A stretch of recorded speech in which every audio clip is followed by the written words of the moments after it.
Great morning, students. Welcome to class 10th. Today we will start our new chapter.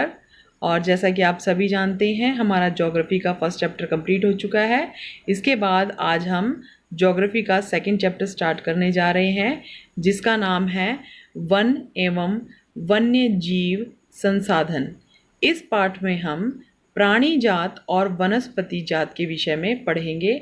आपको पता है हमारी प्रकृति ने हमें जो है वनस्पति और जीव जंतुओं की विविधता यानी एक बहुत लंबी जो है वैरायटी प्रदान की है, और इसके विषय में हम इस पाठ में पढ़ने जा रहे हैं आज। और चलिए शुरू करते हैं हम अपना चैप्टर। तो चलिए हम अपना चैप्टर सेकंड स्टार्ट करते हैं, जिसका नाम है वन एवं वन्य जीव संसाधन। इस पाठ में जो है हम पढ़ने जा रहे हैं कि जो हमारे वनस्पति जो जात के विषय में और वनों में रहने वाले भिन्न भिन्न प्रकार के जीव जंतुओं के विषय में पढ़ेंगे। सबसे पहले जो है हमारा टॉपिक है भारत में वनस्पति जात एवं प्राणी जात। यानी कि आपको पता है हमारी प्रकृति में वनस्पति यानी जो पेड़ पौधे हैं उनकी बहुत लंबी चौड़ी जो है वैरायटी यानी प्रजातियां हमारे जो है प्रकृति में विद्यमान हैं। और जो प्राणी जात यानी कि आपको पता है अगर आप जंगलों में देखें तो जीव जंतु यानी कि जो जानवर हैं उनकी भी एक लंबी चौड़ी प्रजाति हमारे जो है देश में या पूरे संसार में विद्यमान है। हमारा नेक्स्ट पॉइंट है कि भारत में जैव विविधता अधिक है। मैंने आपको पहले ही बताया है पॉइंट में कि जैव विविधता यानी कि जीवन से संबंधित जो है भिन्नता। अर्थात यदि अगर हम देखते हैं कि वनस्पति में अगर हम देख लेते हैं तो वनस्पति यानी पेड़ पौधे भी हमारे पास एक लंबी चौड़ी जो वैरायटी है वो हमारे पास पेड़ पौधों में भी मौजूद है। अगर आप जंगलों में जाते हैं या आसपास अपने एरियाज़ में देखते हैं कि हमारे पास जो पेड़ पौधे हैं, ऐसा तो नहीं है कि एक ही प्रकार के पेड़ पौधे हमारे चारों तरफ मौजूद हैं, नहीं, ऐसा नहीं है। हमारे जो चारों तरफ हैं अगर आप देखते हैं तो आप देखेंगे कि अलग अलग प्रकार के पेड़ पौधे हैं। और अगर आपने अधिक वैरायटी देखनी है, बहुत सारी प्रजातियां देखनी है, तो आप वनों में इसे देख सकते हैं। इसी तरह जो प्राणी जात है, प्राणी जात यानी देखिए मनुष्य है धरती पर, मनुष्य के साथ साथ जीव जंतु जो जानवर हैं, पशु पक्षी हैं, इनकी सिर्फ एक एक नहीं, इनकी बहुत सारी, पक्षियों में ही देखें तो कई प्रकार के पक्षी हैं, या अगर पशुओं में या जानवरों में देखें तो कई प्रकार के पशु हैं, जानवर हैं। इसका मतलब जो हमारे पास जैव विविधता बहुत अधिक मात्रा में है। ये नीचे मैंने आपको बता रखा है, जैसे पेड़ और पशु पक्षियों की हमारे पास बहुत ज़्यादा प्रजातियां विद्यमान हैं। इसके बाद हमारा थर्ड पॉइंट है कि कुछ अगर हम अनुमान लगाएं तो भारत में 10% जो वनस्पति जात है वो लुप्त होने के कगार पे है। कारण कि मनुष्य अपनी आवश्यकताओं को पूरा करने के लिए जो है वनस्पति के साथ छेड़छाड़, मीन्स उसको अधिक से अधिक मात्रा में इस्तेमाल कर रहा है। अपनी ज़रूरतों को पूरा करने के लिए वो पेड़ों को काटे जा रहा है। तो इस वजह से जो है वनस्पति है, मतलब बहुत अधिक मात्रा में जो वन है वो लगातार कटने के कारण जो 10% ऐसी वनस्पति है जो लुप्त होने जा रही है। अर्थात कुछ ऐसे पेड़ पौधे हैं जिनकी प्रजातियां जो है धीरे धीरे ख़त्म होती जा रही है। वो हमें ऐसे पेड़ हमें बड़ी मुश्किल से मिलते हैं। और सेकंड पॉइंट है हमारे पास कि 20% जो स्तनपायी जीव हैं वो लुप्त होते जा रहे हैं। यानी पशुओं में, न केवल वनस्पति में अपितु पशुओं में भी कुछ ऐसी प्रजातियां हैं जिनमें से स्तनधारी प्रजातियां हम अगर ले लेते हैं तो स्तनधारी जो प्रजाति हैं वो जो है लुप्त होने के कगार पे है। जैसे अगर हम उदाहरण की बात करें तो जैसे चीता है, गुलाबी जो बत्तख है, जैसे कुछ एक बत्तख है जिसका सिर गुलाबी रंग का होता है, एक खास किस्म की बत्तख है जो अब मतलब बहुत कम संख्या में मिलती है, जो बड़ी मुश्किल से मिलती है। और पहाड़ी कोयल, ये कुछ ऐसे जीव जंतु पशु पक्षी हैं जो इस धरती पर विलुप्त होते जा रहे हैं, जिनकी संख्या बहुत ज़्यादा कम मात्रा में है। इसके बाद हम पढ़ते हैं कि वनस्पति जात एवं जो ये प्राणी जात है इसका वर्गीकरण हम किस आधार पे करते हैं। यानी जो वनस्पति है और जो प्राणी है यानी पशु पक्षी जीव जंतु, इनका वर्गीकरण किस आधार पर किया जाता है और इसको वर्गीकृत किसने किया है। तो इसके नीचे ही दिया हुआ है कि अंतर्राष्ट्रीय प्राकृतिक संरक्षण और प्राकृतिक संसाधन संघ ने इनका वनस्पति जात का और प्राणी जात का वर्गीकरण किया गया है।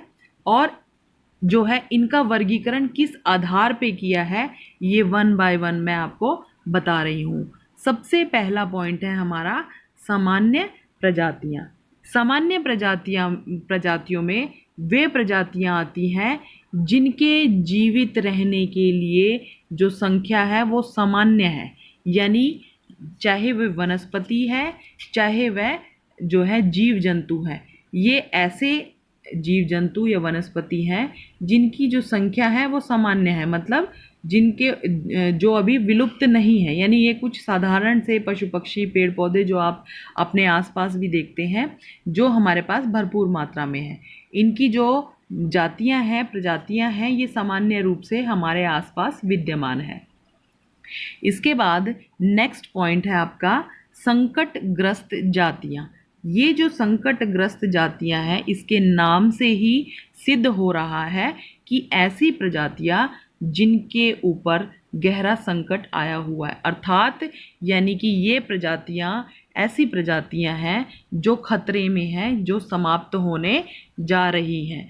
जैसे कि अगर आप उदाहरण के लिए ले लें तो काला हिरण है, मगरमच्छ है, जंगली गधा है और शेर जैसी पूंछ वाला एक बंदर है। ये कुछ ऐसी किस्म है जानवरों की जो अब धीरे धीरे विलुप्त होते जा रहे हैं।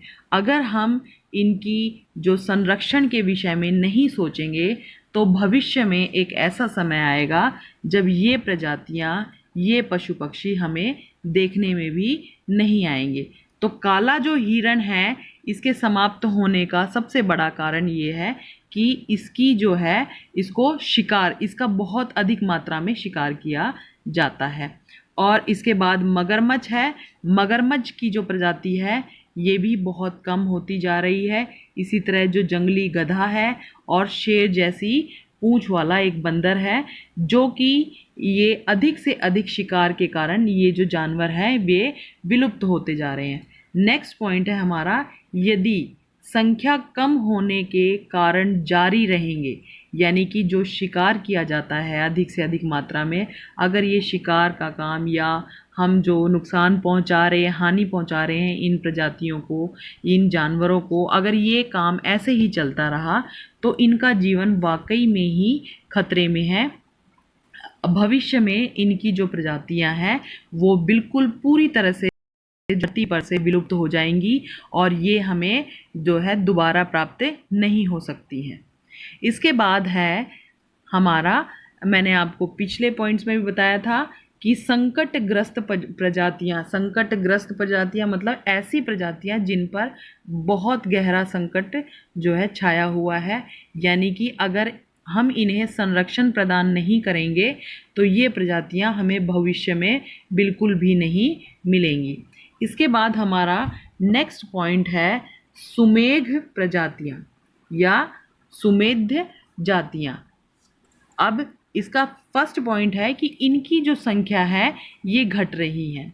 सुमेघ्य प्रजातियां भी ऐसी प्रजातियां हैं जो मतलब जिनकी संख्या कम होती जा रही है, निरंतर घटती जा रही है। अगर इनको संरक्षण नहीं दिया गया या इनके ऊपर ध्यान नहीं दिया गया तो ये जातियां भी विलुप्त हो जाएंगी। ये देखिए, ये सबसे मेन कारण है इनका शिकार। उदाहरण के लिए जैसे नीली भेड़ है जो अब वर्तमान समय में बहुत कम संख्या में देखने को मिलती है, और ये एशियाई हाथी है। हाथी देखेंगे तो एशियाई हाथी जो हमारे जंगलों में पाए जाते हैं, ये भी, इनकी भी संख्या बहुत कम हो गई है। सबसे बड़ा कारण क्या है कि ये हाथी दांत के लिए, इन हाथियों का जो शिकार है वो इनके दांतों के लिए किया जाता है, क्योंकि इनके दांतों से बहुत अच्छे आभूषण या बहुत ऐसी वस्तुएं, बहुमूल्य वस्तुएं बनती हैं जिन्हें जो है हम अगर बाज़ार से ख़रीदें तो बहुत ज़्यादा कीमत देनी पड़ती है। तो इस वजह से इनकी जो है हाथी जो दांत हैं वो बहुत ही महत्वपूर्ण है और बहुत महंगे हैं। इस वजह से इनका जो है हाथियों का शिकार किया जाता है। इस वजह से इनकी प्रजातियां भी विलुप्त होती जा रही है। इसके बाद यदि हम देखें डॉल्फिन भी है जिसकी प्रजाति जो है कम होती जा रही, जिनकी संख्या धरती पर से कम होती जा रही है। इसके बाद हमारा नेक्स्ट पॉइंट है दुर्लभ प्रजातियां। आप देखेंगे दुर्लभ शब्द से मतलब दुर्लभ शब्द से ही आप समझ गए होंगे ऐसी प्रजातियां जो बहुत कम संख्या में हैं या बहुत कम देखने में आती हैं। आप अपने बड़ों को या आप अपने आप भी जैसे कहते हुए सुनते होंगे कि कुछ ऐसी चीज़ें हैं या कुछ ऐसे पशु पक्षी या कुछ ऐसे पेड़ पौधे होते हैं जो अब वर्तमान समय में हमें देखने को कम मिलती हैं। उदाहरण के लिए अगर मैं बता दूं तो आपने कभी छोटी चिड़िया देखी होगी। ये जो हैं ये चिड़िया अब इन्हें अगर आप देखेंगे तो ये बहुत कम संख्या में या बहुत मतलब ना के बराबर नज़र आती हैं। लेकिन जो है कुछ समय पहले क्या था, इनकी जो संख्या है बहुत ज़्यादा मात्रा में थी। तो अब जैसे ये चिड़िया हैं, ये चिड़िया जो है बहुत कम मात्रा में, यानी कि ये दुर्लभ हो गई हैं, देखने में भी नहीं आती हैं। यानी और कुछ ऐसे ही कुछ ऐसी वनस्पतियां हैं जो बहुत ही ज़्यादा दुर्लभ हैं, जड़ी बूटियां हैं जो हमें जंगलों में मिलती हैं। ठीक है ना। ये जो जड़ी बूटियां ये हर जगह नहीं उगाई जा सकती या नहीं उगती। ये जो वनस्पति है ये हमें ढूंढनी पड़ती है और ये इनकी जो संख्या है बहुत कम है और ये बहुत ही दुर्लभ स्थानों में जो मिलती हैं। इसके बाद हमारा नेक्स्ट पॉइंट है स्थानीय जातियां। स्थानीय नाम से ही जैसे कि आप समझ सकते हैं कि ये किसी स्थान विशेष में पाई जाने वाली जातियां होती हैं। यानी कि जैसे कुछ ऐसे क्षेत्र होते हैं जो उन जीवों के लिए या उन वनस्पतियों के लिए निश्चित होते हैं। यानी कि अगर हम चाहें तो वो पेड़ या वो जीव जंतु हम किसी दूसरे क्षेत्र में नहीं देख सकते, क्योंकि ये केवल उसी क्षेत्र के लिए ही बने होते हैं और हमें एक निश्चित एक फिक्स जो है एरिया में मिलते हैं। उदाहरण के लिए ऐसे जो क्षेत्र होते हैं ये विशेष क्षेत्र होते हैं और उन प्रजातियों के लिए ही बने होते हैं। जैसे हमारा है निकोबारी कबूतर, ये अंडमान निकोबार प्रदेश में मिलते हैं। और जैसे है अंडमानी जंगली सुअर, ये उन्हीं प्रदेशों में पाए जाते हैं। और अंडमानी जो है टीर, ये हमें अगर हम देखें तो ये अंडमान प्रदेशों में ही पाए जाते हैं। यानी कि अगर हम इन जीव जंतुओं को देखें तो ये किसी और जो प्रदेश में नहीं मिल सकते हैं।